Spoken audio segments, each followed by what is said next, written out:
You ask Tiger to solve. This deals with linear equations with one unknown. The final result is x equals 18/7. Let's solve it step by step. Simplify the expression. Expand the parentheses. Multiply the coefficients.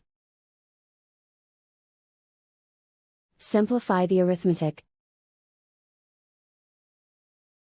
Group all constants on the right side of the equation. Add 63 to both sides.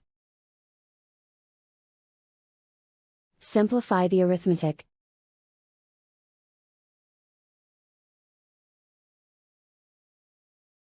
Isolate the x.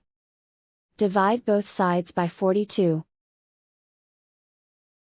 Simplify the fraction. Find the greatest common factor of the numerator and denominator.